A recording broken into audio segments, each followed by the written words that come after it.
Oi, eu sou Marcelo Nakagawa e a ideia desse bate-papo é conversar um pouco mais sobre como que a gente pode ajudar o nosso aluno a escrever um melhor plano de negócio. Outra coisa importante aqui para o Senac principalmente é essa questão da sustentabilidade. Então, quando a gente fala de uma oportunidade de negócio, ela não é só aquela oportunidade para você ganhar dinheiro, é importante, né?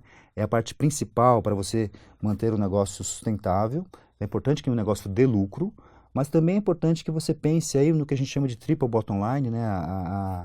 Essa tríplice base, que uma parte é ser sustentável do ponto de vista financeiro, né? Também ter algum impacto ambiental, e às vezes impacto ambiental não é só economizar papel, você pode utilizar o seu negócio para ter impacto muito maior do que simplesmente pensar em economias de algumas coisas, né? Você pode utilizar o seu negócio para repensar uma forma de oferecer um produto ou um serviço, de organizar uma cadeia de valor, né? E também você tem todo o impacto pessoal, que tem a ver com um impacto mais social. Então, muitos empreendedores têm utilizado o negócio para ter impacto social de uma forma muito proposital, de uma forma muito positiva. Então, pensar em oportunidade, não só do ponto de vista financeiro, mas também do ponto de vista ambiental e social. E a gente tem aí alguns níveis para pensar sustentabilidade, né? Eu mostro aqui 5 níveis, né? Desde o cumprimento pré-legal, que é a questão obrigatória, você tem aquela parte que é o cumprimento legal de fato, você tem uma outra parte que vai além do cumprimento legal, e tem a parte que eu acho que é a parte mais bacana, o fato de você pensar a questão sustentável como uma estratégia, pensando no produto, pensando no serviço, e o ideal é que você trabalhe com o último estágio, que é essa questão de você empreender com propósito e paixão, conciliando impacto financeiro com impacto ambiental e social. E para isso a gente tem vários novos modelos de negócio, tem vários negócios que são apoiados pela Artemisia, por exemplo, que tentam conciliar esses diferentes impactos. Então, vai pensar digamos assim, num novo negócio, né? Pense nessa pirâmide de cartas, que a gente vai trabalhar mais logo em seguida, mas também pense em impactos, não só resultados financeiros, mas ambientais e sociais. Cada parte do plano de negócio precisa responder questões muito específicas. Na oportunidade, a discussão é sempre, quando você apresenta a oportunidade, a discussão é até que ponto essa oportunidade é viável. O que é viável? Quer dizer, os alunos conseguem ou vão conseguir colocar de pé essa ideia tecnicamente, operacionalmente, né? Ela é rentável. Você fez lá uma projeção de vendas, uma projeção de custos, né, de despesas. Esse negócio gera fluxo de caixa positivo, tem uma taxa interna de retorno adequada, razoável e também é sustentável. Então são 3 questões aí importantes para discutir se é viável, se é rentável e se é sustentável. A segunda questão tem a ver com a empresa que ele está planejando. E a discussão aqui se a estratégia faz sentido.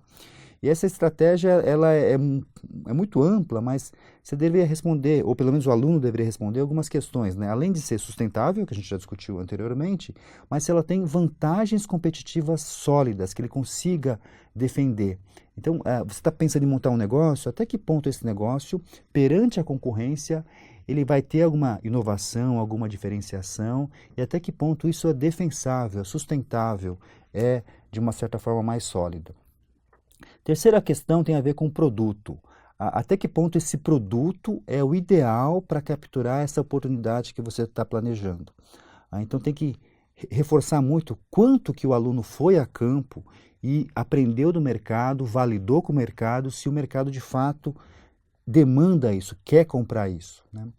A quarta questão, né, tem a ver com a indústria, competição, né? Se tem espaço na concorrência para o teu produto ou teu serviço, do jeito que você imagina, pelo preço, pela proposta de valor, né? As condições que você quer levar para o mercado, até que ponto tem espaço na concorrência e depois, né, na questão do mercado consumidor, até que ponto o mercado consumidor ele demanda isso. Uma coisa é ter espaço na concorrência, né? E a outra coisa que também é importante é até que ponto o mercado demanda isso. Essas são as perguntas mais básicas, né, da parte mais elementar de um plano de negócio. Depois a gente entra na parte de planejamento de fato, e essas são perguntas mais a ver com cada um dos pontos, elas meio que se repetem, né? O plano de produção e operações, né?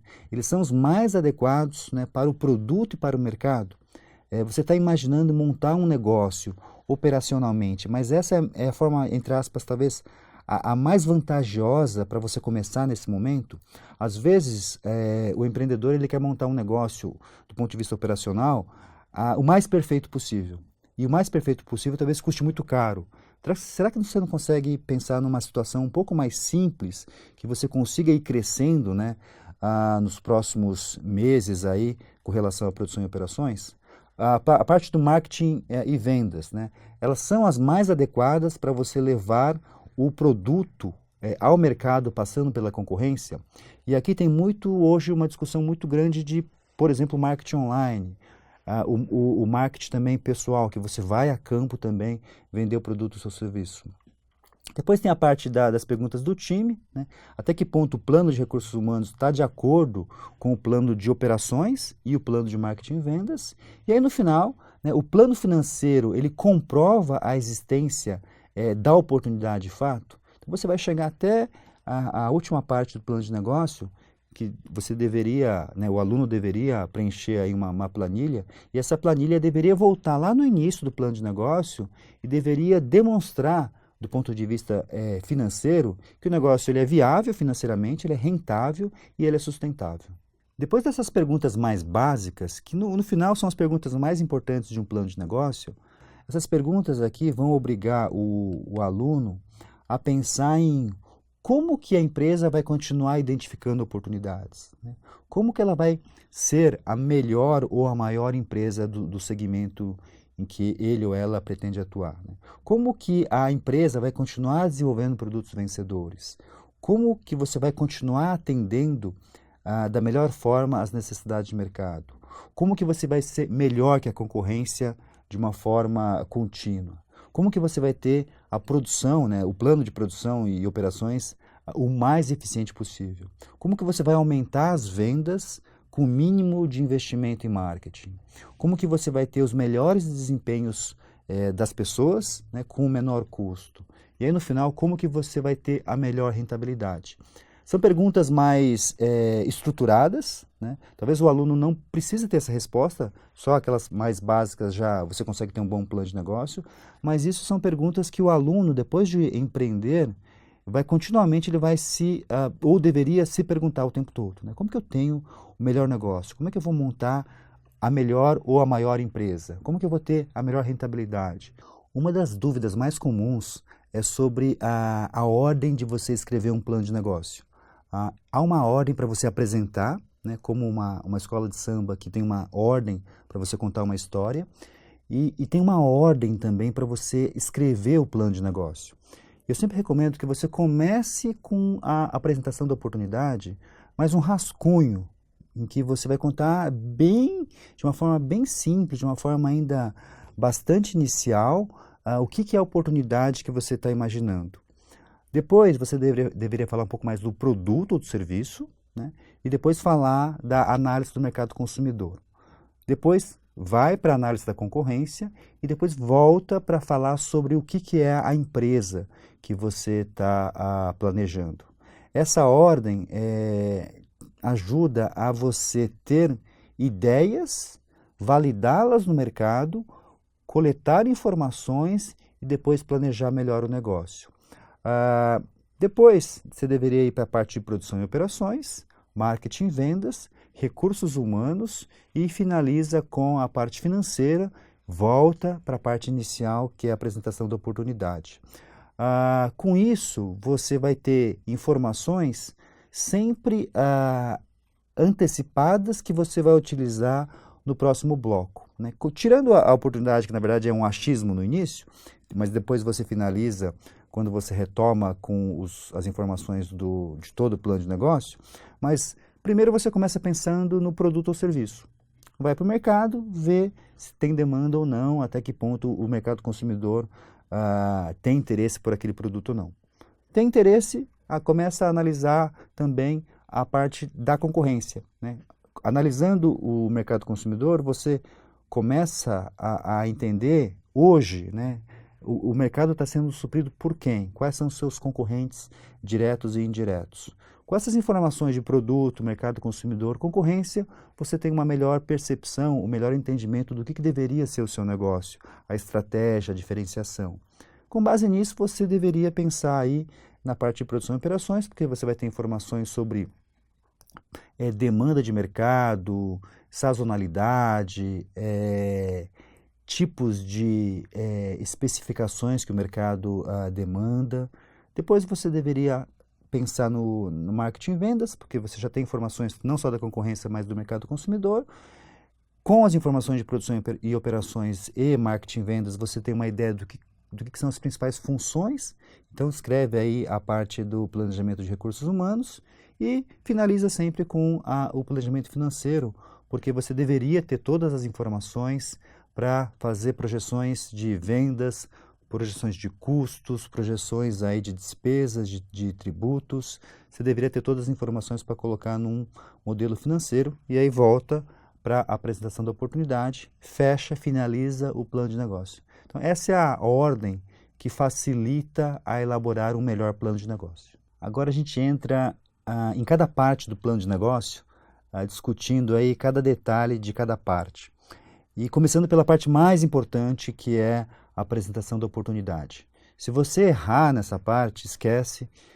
Todo o restante que vem logo em seguida talvez não vá funcionar tão bem, porque a pessoa ela vai perder o interesse em ler o plano de negócio, né? Então é a parte inicial do plano de negócio, mas é a última parte a ser finalizada. Então você começa, mas escreve todo o restante, coleta informações, valida e volta depois, quando você tiver todas as informações, escreve esse resumo, né, normalmente é chamado de sumário executivo ou resumo executivo, que deveria ser escrito em no máximo 2 páginas. Se você não conseguir vender a sua ideia em 2 páginas, não vai ser em 30 páginas que você vai conseguir fazer isso. Então a ideia é que você consiga em no máximo 2 páginas, demonstrar que tem um contexto, nesse contexto tem um problema, esse problema é grande, esse problema não está bem resolvido, você identificou uma oportunidade, conseguiu pensar numa oportunidade que ela é muito mais vantajosa, ela é muito mais inovadora, é muito mais diferenciada, tem muito mais vantagens para o mercado consumidor, conseguiu ir a campo, conseguiu validar algumas informações, e com isso você consegue aí ter um resultado financeiro, ter um impacto social e um impacto ambiental muito grande. Então, se você conseguir conciliar e conseguir sintetizar, resumir isso em 2 páginas, praticamente você tem aí uma boa entrada que vai fazer com que a pessoa queira ler depois o restante do plano de negócio. Algumas coisas são importantes, né? Uma delas é, às vezes, utilizar uma figura, ou uma foto, ou um gráfico, não muito, mas colocar texto e uma outra imagem para que a pessoa tenha mais curiosidade para ler que seria esse resumo. Se você associar com o Canvas do modelo de negócio, isso seria um resumo do Canvas do modelo de negócio em 2 páginas, em formato de texto. Então, essa é a parte inicial. Você começa, escreve todo o plano de negócio, volta e finaliza, e é a parte mais importante de um plano de negócio, que é onde você começa a vender a oportunidade. Errou na venda, esquece, as pessoas não vão ter interesse em ler, acompanhar e muitas vezes até implementar o negócio que você está imaginando. A segunda parte do plano de negócio é a apresentação dos produtos e serviços. E aqui é importante você ter uma reflexão sobre a diferença entre uma apresentação e uma descrição. Boa parte dos empreendedores que escrevem um plano de negócio, eles descrevem o produto ou serviço. Qual é a diferença entre uma descrição e uma apresentação? A descrição ela é estática, ela não leva em consideração o público que vai estar lendo a informação, né? A apresentação ela deve ser sempre modificada de acordo com o contexto e com as pessoas que vão ler o documento. Então você deve escrever um plano de negócio levando em consideração quais são as pessoas que vão utilizar aquele documento. escrever na linguagem, né, e com os termos e com o nível de detalhe que aquela outra pessoa demanda. Se estiver, por exemplo, escrevendo um plano de negócio para a FAPESP, em que quem vai ler normalmente são pesquisadores, o jeito de você apresentar o produto ou serviço deveria ser um pouco mais científico. Vai apresentar o seu plano de negócio para o investidor, a linguagem, a apresentação, ela deveria ser muito mais executiva. Então tem que tomar esse cuidado, né, que você deveria aí pensar em que você está apresentando e não simplesmente descrevendo. E aí é importante que você conte aí quais são os produtos, né, explique por que esse produto é inovador ou diferenciado. Tabelas, figuras e fotos também ajudam a apresentar o produto ou serviço. Em geral, uma página, no máximo 1,5 páginas é o suficiente. E tem que entender que deveria ser uma apresentação bem clara da proposta de valor, né, daquilo que você está imaginando que você vai entregar para o cliente e o cliente vai valorizar isso da empresa. A próxima parte do plano de negócio é a análise do mercado consumidor. E toda análise, a parte mais importante de qualquer análise é a conclusão. Então, você precisa coletar informações, processar essas informações e no final tem que ter uma conclusão. E essa conclusão é que o mercado consumidor demanda esse produto ou esse serviço, essa proposta de valor que você está imaginando para o seu negócio. Então, precisa explicar, por exemplo, quem são as pessoas que vão comprar esse produto, né? Como que funciona esse mercado, né? Ele está segmentado, quais são os principais segmentos, qual é o segmento que você vai priorizar, né? O que é esse mercado em números, né? Número de consumidores, movimentação de valores, se tem alguma distribuição geográfica, quais são as tendências que esse mercado está vivendo agora e vai observar no futuro, né? Qual é a taxa de crescimento desse mercado.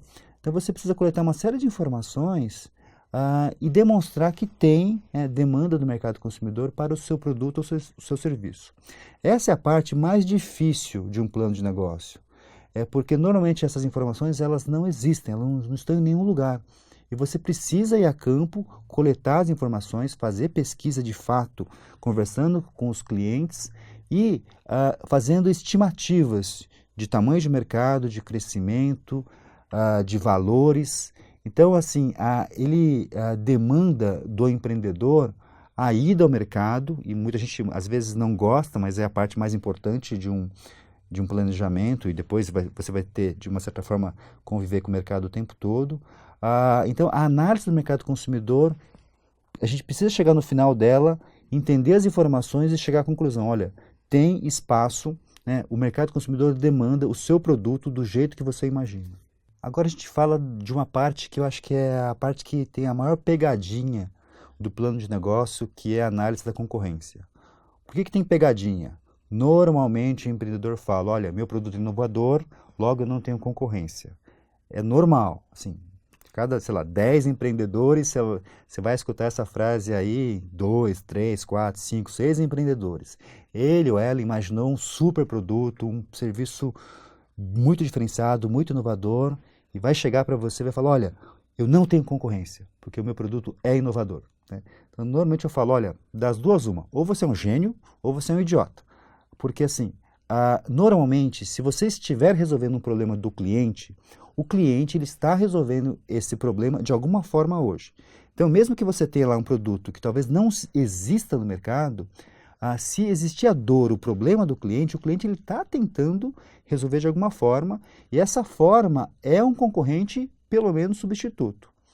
E aí entra uma análise que já é consagrada, e é importante que o empreendedor faça isso, que é a análise de 5 forças de Porter. Então, ele precisa entender quais são os concorrentes que oferecem, de fato, o mesmo produto. Então, talvez, oferecendo o mesmo produto, naquela região, naquele mercado que o empreendedor pretende atuar, talvez não tenha concorrentes diretos. Ok. Mas, talvez tenha a segunda força, que são os produtos e serviços substitutos. Então, como que o cliente que tem aquela dor, porque se não existir dor, não tem mercado. Se não tiver mercado, não tem empresa. Então, dado que tenha dor, dado que tenha mercado, quem são ou quais são as soluções substitutas que existem hoje? Uma outra força que você precisa analisar é a força dos clientes. Então, alguns negócios, o cliente ele pode ter mais força, gerar mais ou menos concorrência. Isso acontece normalmente quando você vai vender para poucos clientes. Mas hoje com a internet, às vezes um cliente só pode fazer um estrago gigante no seu negócio. Então é importante que você analise qual é a força do cliente. Uma outra força que é importante é a força dos novos entrantes. Quão fácil é entrar nesse mercado e, dado isso, o que você vai fazer para criar barreiras para que eventuais clientes aí não entrem no seu mercado. E a última força é a força dos fornecedores, né? Até que ponto você vai depender de um fornecedor ou de outro, e até que ponto você vai criar uma estratégia para não depender tanto de um fornecedor. Então, a análise de cinco forças de portas é importante para que você... então é importante que no plano de negócio, nessa parte, tenha aí uma lista de concorrentes diretos e indiretos, né? Mais importantes, e é importante você definir quais são os pontos fortes e fracos de cada um desses concorrentes, né? E explicar como que esse negócio vai ser, no final, melhor do que a concorrência. Então, a gente está falando de análise de concorrência, a análise tem uma conclusão, e a conclusão deveria ser, né, como que eu vou ser melhor que o meu concorrente ou os meus concorrentes que eu tenho naquele mercado que eu pretendo atuar.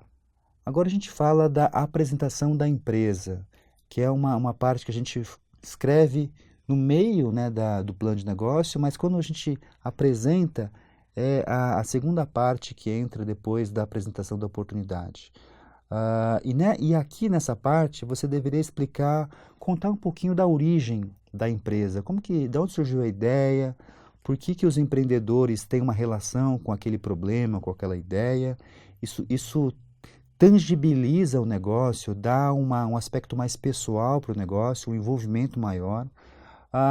Falar um pouco da missão, qual é o propósito da empresa existir, qual é a visão, o que a empresa quer ser no futuro, quais são os objetivos que ela tem no futuro, como que a empresa vai ser inovadora ou diferenciada. E aí no final você apresenta os sócios do negócio. Do ponto de vista de você elaborar o texto, não é difícil, né? O difícil é muitas vezes você ter a sabedoria de saber, por exemplo, qual é o propósito do negócio existir, qual é a missão da empresa. Dependendo do empreendedor, ele tem diferentes perspectivas. Uma coisa é você entender, por exemplo, que a Cacau Show vende chocolate, a missão dela é vender chocolate. Mas quando você estuda a história da Cacau Show, você vai perceber que o Alexandre Tadeu da Costa posicionou a empresa para vender lembrança, vender presentes. Esse é o principal negócio da Cacau Show. Então você tem diferentes perspectivas e o ideal é que você consiga ter uma visão mais abrangente, não simplesmente uma visão mais míope, que a tua missão é vender aquele produto, aquele serviço com qualidade. Mas a tua missão deveria ser vender o benefício do teu produto, né, para muito mais gente.